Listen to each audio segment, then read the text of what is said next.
সারা দুনিয়ার মুসলমান যখন একত্রিত হয়েছে, সেই মুক্ত বাংলাদেশ জাতীয়তাবাদী ওলামা দল আজকে যে প্রতিবাদ এবং বিক্ষোভ কর্মসূচির আয়োজন করেছে, সেই জন্য আমি জাতীয়তাবাদী ওলামা দলকে আন্তরিকভাবে মোবারকবাদ জানাই এবং ধন্যবাদ জানাই। প্রিয় ভাইরা, হাজার হাজার ছবির মধ্যে এই যে এখানে একটা ছবি আপনারা লক্ষ্য করুন, এই ছবি কথা বলে। এই ছবি শেষ ছবি ছিল না। যাদের মধ্যে মানবিকতা নাই, মনুষ্যত্ব নাই, যারা এই ধরনের অত্যাচার নির্যাতনে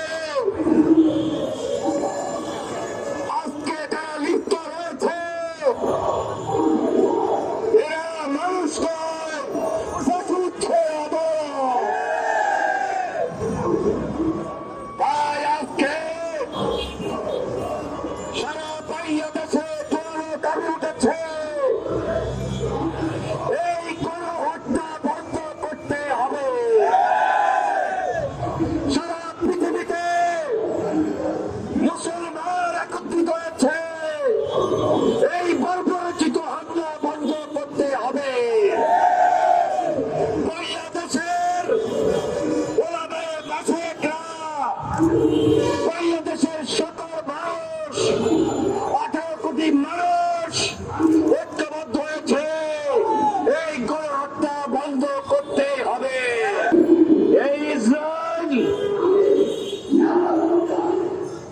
দীর্ঘদিন থেকে, বছরের পর বছর, যুগের পর যুগ এই প্যালেস্টাইনের উপর গণহত্যা, বর্বরচিত হামলা, যেখানে নারী পুরুষকে বাদ দেয়,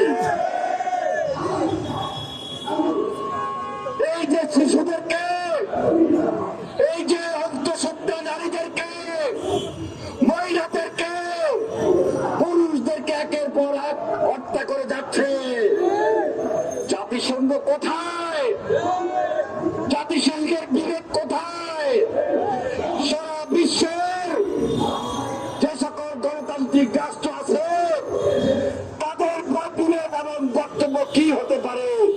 এই ওয়ার্ল্ডের মানুষ, এই পৃথিবীর মানুষ, এই পৃথিবীর মুসলমান উম্মাহ আজকে দেখতে চায়, জানতে চায়। যার কারণে আমাদের এই প্রতিবাদের ভাষা, আমরা জানি আমরা এখানে বসে একটা মিছিল করলে শেষ হয়ে যাবে না এই হত্যাযজ্ঞ।